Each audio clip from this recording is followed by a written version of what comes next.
Olá, meus queridos irmãos, queridas irmãs, amigos e amigas, que prazer estar aqui com vocês mais uma vez neste espaço semanal de encontro para o estudo da Palavra de Deus na forma da lição da Escola Sabatina. Eu sou o pastor Hélio Carnassale e tenho imensa alegria de poder estar aqui com vocês todas as semanas, para alguns todos os dias, para que juntos possamos crescer na graça e no conhecimento do nosso Senhor e Salvador Jesus Cristo. Espero que você esteja bem e que você esteja desfrutando das lições da Escola Sabatina aqui nos canais da Sá Feliz, que nos proporciona esse encontro semanal. O link que aparece aí na tela, você já sabe, você que está chegando agora, você que ainda não fez a sua inscrição, se você se inscrever nesse link, você vai receber no seu WhatsApp o acesso direto ao estudo da lição e vai ter facilidades para enviar seu comentário, para postar o seu pedido de oração e também para compartilhar. Nós temos incentivado essas três ações. Coloque seus comentários, faça os seus pedidos, compartilhe. A Sá Feliz mantém uma equipe de intercessores, mas o que eu acho mais fantástico não é a equipe da Sá Feliz, que ora que já é maravilha, mas é que nós podemos orar uns pelos outros. Isso é maravilhoso, porque faz com que nós nos sintamos como uma verdadeira família espalhada pelo mundo onde se fala o português, até alguns que falam espanhol participam conosco. Então, oremos uns pelos outros, pelos pedidos postados e por aqueles que mesmo sem postarem os pedidos, nós sabemos que passam lutas e dificuldades. Compartilhemos, irmãos, há pessoas que somente receberão este conteúdo se alguém compartilhar. E a essas pessoas que recebem o compartilhamento, que não estão inscritas no nosso canal, que não têm acesso ao canal, o meu forte abraço, o meu carinho e o meu incentivo para que você possa continuar conosco estudando a Palavra de Deus. Nós estamos avançando no estudo das lições da Escola Sabatina deste primeiro trimestre de 2026, que tem como título Cristo em Filipenses e Colossenses. Nós estamos agora entrando na quinta lição, que tem como título Brilhando como Estrelas na Noite. E esse é o conteúdo que vamos estudar. Mais uma vez, apenas do livro de Filipenses, apenas da carta de Filipenses, versos 12 a 30. Não estudaremos nenhum conteúdo de Paulo aos Colossenses nesta semana. E antes então de irmos para o verso para memorizar e para as lições de cada dia, eu convido você a uma palavra de oração. Curve sua fronte, feche seus olhos, ore comigo. Senhor Deus, Pai nosso, nós elevamos a Ti a nossa palavra de oração, a nossa prece para agradecer, Senhor, por tantas promessas cumpridas em nossa vida, por Teus cuidados e proteção, mas acima de tudo, porque o Senhor prometeu enviar o Espírito Santo como Consolador, que estaria para sempre conosco e que haveria de nos guiar a toda a verdade. E é essa bênção que nós suplicamos, a sabedoria, o entendimento e a graça vinda do alto, dada pelo Espírito Santo, para que tenhamos entendimento daquilo que vamos estudar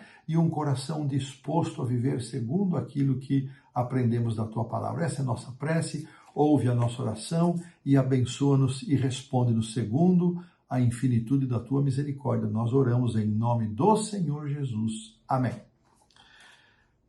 Brilhando como estrelas na noite, já mencionamos, é o título, e o verso para memorizar vem de Filipenses 2, verso 14. Ele aparece aqui na lição, na nova versão internacional, que nós voltaremos depois a considerar na segunda-feira, e o verso diz assim: façam tudo sem murmurações nem discussões, para que se tornem irrepreensíveis e puros filhos de Deus, inculpáveis no meio de uma geração perversa e depravada, na qual vocês brilham como estrelas no mundo. Não é só o 14, sim o 2, 14 e 15.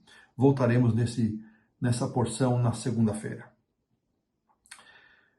Interessante, irmãos, que encontramos muitas instruções no Antigo Testamento onde Deus orientou o seu povo no passado, os hebreus, para que vivessem em obediência e em harmonia com os preceitos, com os estatutos, com os princípios que Deus havia dado a eles por meio de Moisés, repetido depois pelos profetas e pelos líderes espirituais do povo de Deus.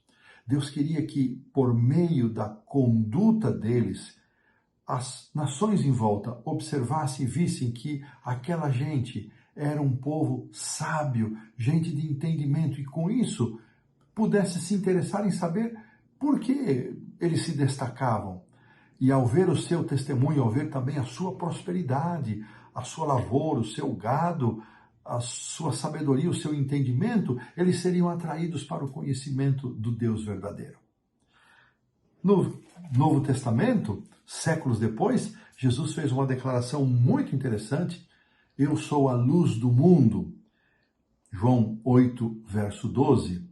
Mas ele também disse que nós deveríamos ser a luz do mundo. Isso está em Mateus 5,14. Então, no passado, o povo deveria demonstrar sabedoria e entendimento para iluminar as pessoas e as nações ao redor. No Novo Testamento, Jesus vem como a luz do mundo, reproduzindo textos do profeta Isaías, 42:6, 49:6. E Jesus então diz que nós também devemos ser luz do mundo. Mas a lição faz uma pergunta: como podemos ser essa luz? Somente por meio de uma conexão profunda com Jesus, responde o autor.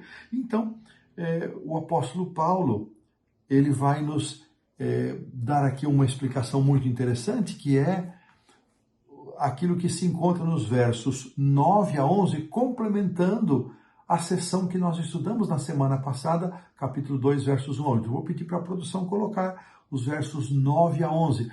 É uma das raras vezes em que o autor escolhe textos do conteúdo da semana para ser tratado no sábado à tarde. Então vamos fazer a leitura, produção, por favor. Vamos ler na Almeida Revista Atualizada, segunda edição. Pelo que também Deus o exaltou sobremaneira e lhe deu o nome que está acima de todo nome, para que ao nome de Jesus se dobre todo o joelho, nos céus e na terra e debaixo da terra, e toda língua confesse que Jesus Cristo é Senhor, para a glória de Deus Pai. Muito interessante estes 3 versos que completam a sessão estudada na semana passada. E nós encontramos aqui, irmãos, no comentário bíblico adventista, no volume 7, na página 142, um comentário muito interessante a respeito desta frase que aparece no verso 9, de que Deus o exaltou sobremaneira. O comentário bíblico diz assim, que devido ao esvaziamento de Cristo, mencionado no verso 7, Deus pôde erguê-lo a uma posição ainda mais gloriosa do que a que ele desfrutava antes da encarnação. Olha, isso aqui para mim foi um aprendizado. O Filho já era glorioso antes, mas a humilhação voluntária acrescentou glória a Jesus. Olha que coisa, fiquei assim impressionado com essa percepção. Esses triunfos somam inestimável peso de glória eterna ao Filho de Deus.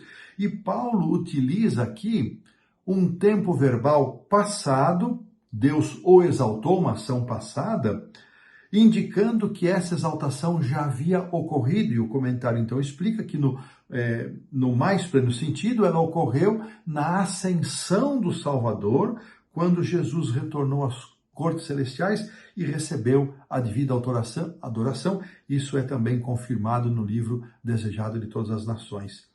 Que percepção muito linda de que a humilhação de Cristo acrescentou glória. Para a gente pensar, né, irmãos, como a humildade acrescenta glória, acrescenta louvor a Deus. Então, esta palavra aqui do verso 9. E no verso 10, para que ao nome de Jesus se dobre todo o joelho. Então, o comentário bíblico aqui na página 143, ele vai confirmar, na página 140, mesma página, perdão, de que neste versículo Paulo utiliza uma frase de Isaías 45, 23. Vou pedir para a produção colocar aí, por favor, eu vou achar aqui a segunda parte. São duas linhas finais, eu achei isso muito interessante. Só localizar aqui Isaías 45, 23.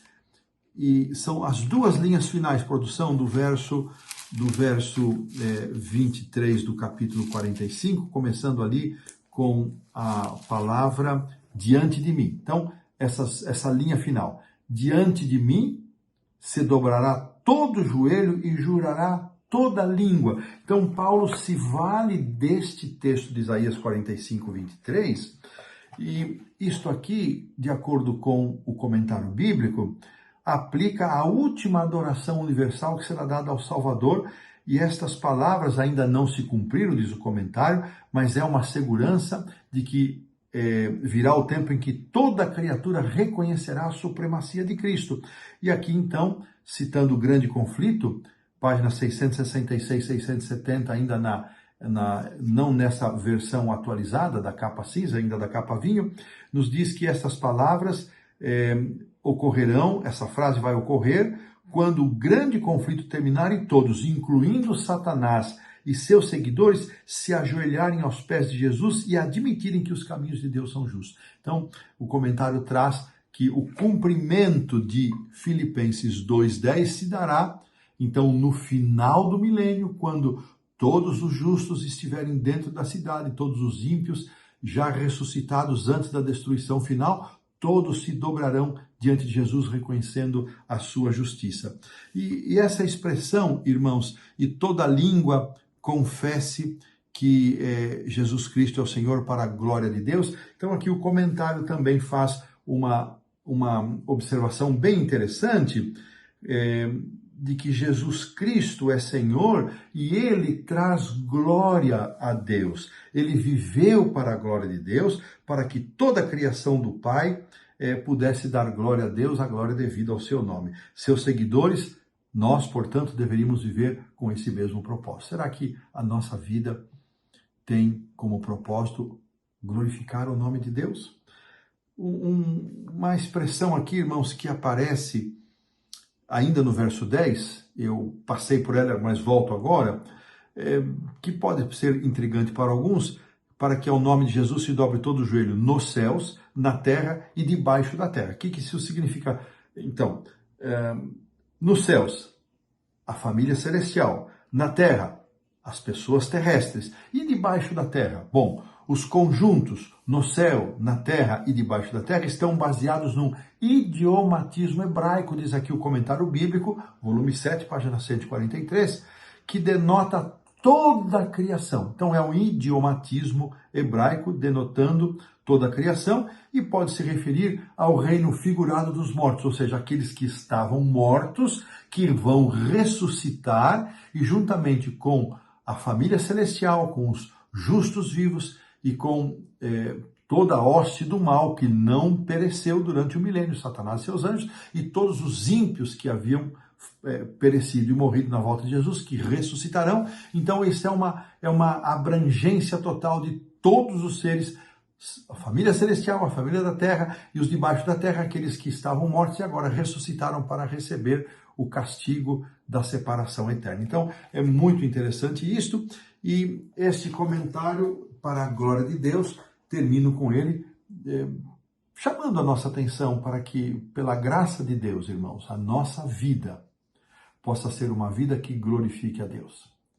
E veja, o esvaziamento de Cristo permitiu que ele fosse glorificado e exaltado. E que nós também sejamos esvaziados de nós mesmos pela graça do Senhor, e possamos, cheios do Espírito Santo, testemunhar. E desta maneira, irmãos, glorificamos a Deus. E assim, colocamos um ponto final na lição do sábado à tarde.